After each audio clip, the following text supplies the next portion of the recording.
Tonight on You Paid For It, a neighborhood group blasting a retiring South St. Louis alderwoman.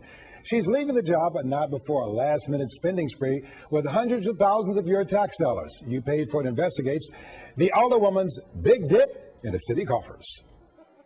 St. Louis alderwoman Dorothy Kirner decided not to seek re-election. Her term ended about 2 weeks ago, but she's leaving some people in this Southside ward with something to remember her by. And some, like Chris Wintrobe, president of the Dutchtown West Neighborhood Association, don't like it one bit. $21,000 for the street in front of her house. When our neighborhood association has a list of about 70 items that we have immediate needs in our neighborhood, and she's a month before she leaves office, she's spending money to repave the street in front of her house. That's not all. She hasn't spent much of the money the ward gets from a half-cent sales tax since she's been in office. She's accumulated more than $600,000.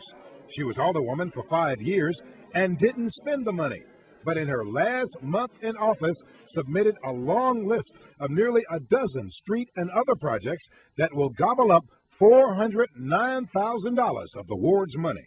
The major concern is she's doing this in the dark of night, a month before she leaves office, not listening to what the community has to say and doing what she wants. I wanted answers, but the alderwoman, who's stepping down at 74 years old, didn't want to talk on camera.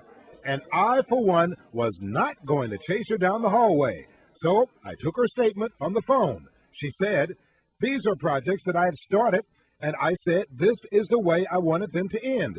There were some projects in the works for years that I wanted finished."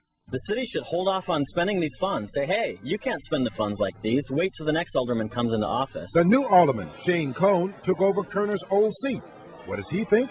I'm going to do what's right and make sure that the streets that are on the list to be paved are needing to be replaced, and move forward with the ones that I think are appropriate to be paved.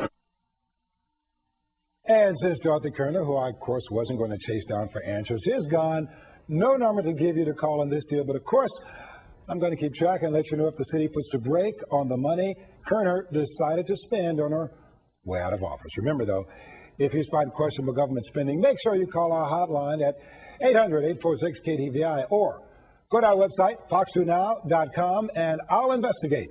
After all, you paid for it.